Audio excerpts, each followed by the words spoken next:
I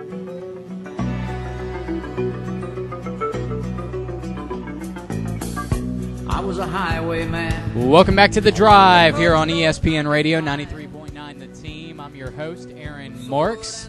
John Coppola handling the production for us in studio. Pat the intern working very hard for us as well. And you guys, thank you guys for joining us. We've got a poll question from Monday Night Football on our Facebook page. Go ahead and log in and take part in the poll question. We also got some comments concerning Gamecocks and Tigers. We will get to all those in the final segment of the show. We are talking South Carolina Gamecocks and what was a very successful 10-win season, 10-2, and now they await their bowl game. And on to talk with us about the Gamecocks, former South Carolina Gamecock quarterback, now can be heard on the Gamecock radio network. He is Tommy Suggs. Tommy, thanks so much for giving us a few minutes. How are you? Okay, thank you. So let's just take a look back real quick at the season. I mean, 10 wins, fantastic season. Certainly Gamecock fans would love to be in that SEC championship, but sometimes that's just not how it rolls. A lot of up and downs this season, but when all's said and done with a nice big win over Clemson, you got to be feeling pretty good about it. I don't think there's any question about it. You know, all Carolina fans have to be pleased. It was somewhat of an emotionally draining year with all the activities on and off the field. Sure.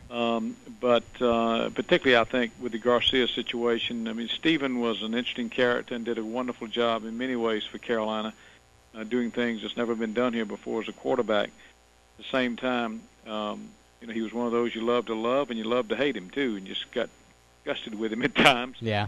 But he was an underdog somewhat. So when he came back and they finally kicked him off the team, I think that was an emotional, draining incident for not only the team but also a lot of fans because it just the way it happened. And then so you saw kind of the season go down the tubes to a degree, although he wasn't playing that well at the time.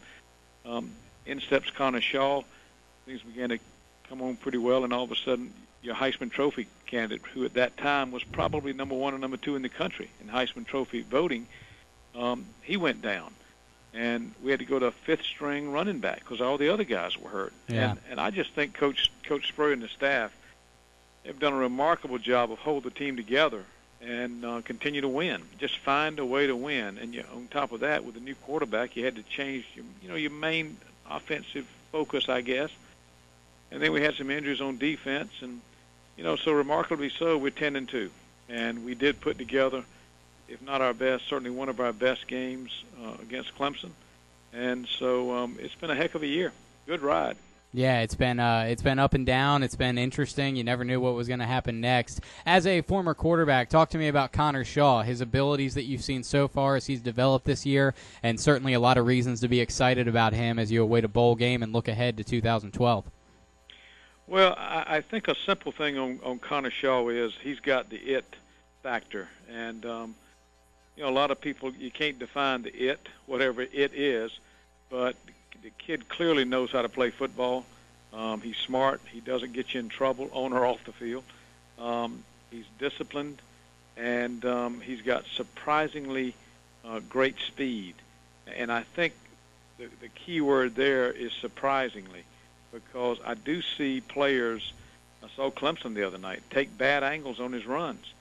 They just don't think he's that fast, and then all of a sudden they look and they're grabbing air and he's gone.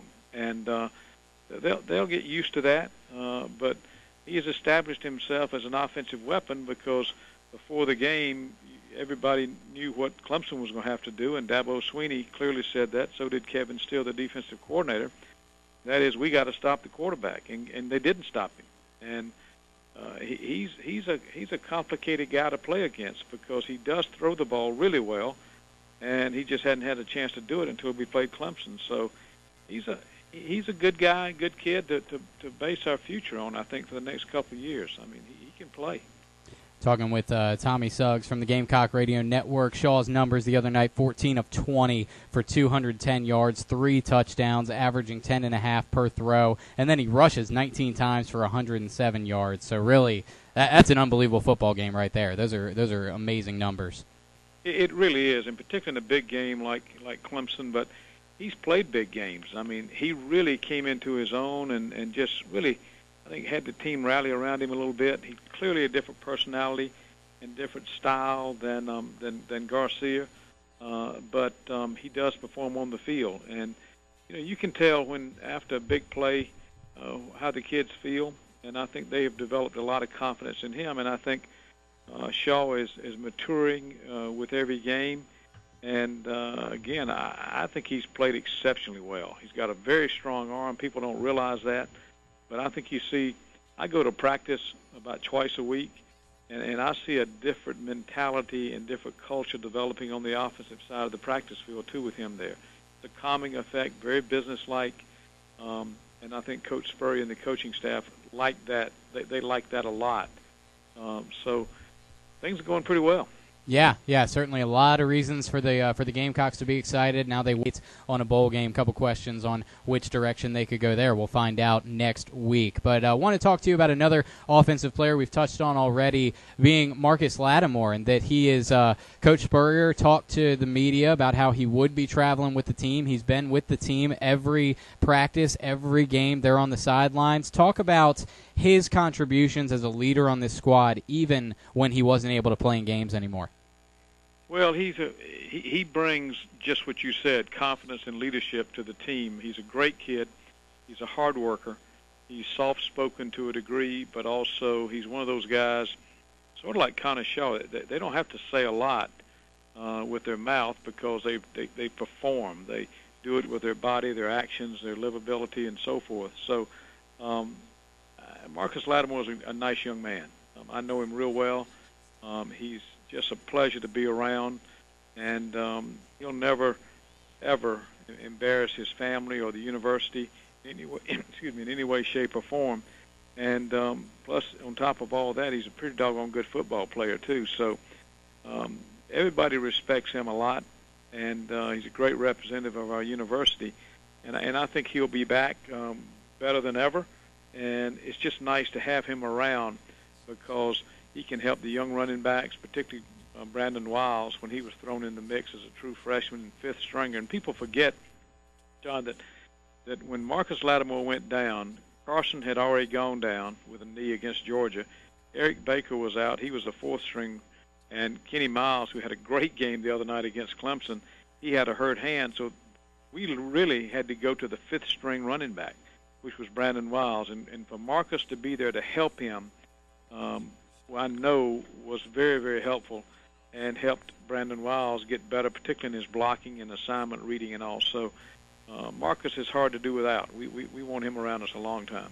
We're talking with Tommy Suggs, color analyst for the Gamecock Radio Network, which you can hear on our sister station, Sunny 103.1, every week. Gamecock football, basketball, and baseball on that station. And Tommy, final question for you.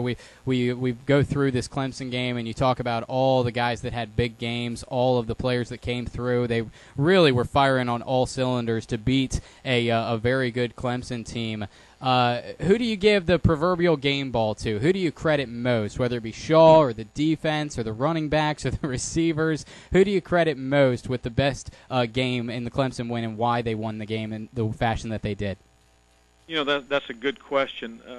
All my friends and some other interviews I did last week, they talked about what I feel the keys were, and as I said on the radio before the game, I felt it came down to the bigs, the guys up front. And so if you asked me that question, and you did, of course, and I had to answer it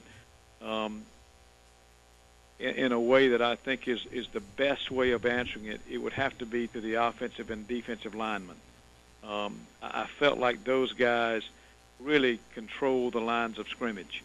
And in a game like that against Clemson or Georgia or whomever it is, you got to control the line of scrimmage, and we've done that. We've actually done that with Clemson the last 3 years, and I think it was a great example the other night. I anticipated that our defensive linemen would control because Clemson's had some injuries, and our defensive line injuries are not for Clemson. Our defensive line's pretty good, and I was a little surprised that our offensive line did as well as they did, but to be successful throwing the football as we were, we had to have time to throw. And also we had a couple guys go down in the game as well. We had Terrence Campbell go down and also A.J. Can go down, and we had freshmen step in and play well. And so our guys up front on both sides of the ball played exceptionally well, so I would think the linemen would get my award. There you go. Great way of answering it. He is Tommy Suggs, former quarterback, threw for nearly 5,000 yards with South Carolina, beat Clemson a few times himself, has the most wins against Clemson of any Gamecock quarterback, and now you hear him on the radio. Tommy, thanks so much for some time today. We really appreciate it. Look forward to talking to you maybe as we get ready for a bowl game in a couple weeks. Look forward to it. Thank you so much. Right, thank you. Once again, Tommy Suggs, color analyst with the Gamecock Radio Network. Really appreciate him giving us some time to wrap up what was a fantastic finish to the season for the Gamecocks. The Tigers, you get another shot at wrapping your season on a positive note in the ACC Championship on Saturday. We will be giving that a full breakdown on Thursday this week, as we'll be joined by broadcasters from both the Hokies and the Tigers to get you ready for that one. We're going to take a quick break. When we come back on the other side, we will wrap up our poll question on Facebook, get some answers out there, and get to your Facebook posts, emails, tweets, everything else, and get you ready for Monday Night Football tonight. We'll be right back. This is The Drive on ESPN Radio 93.9, The Team.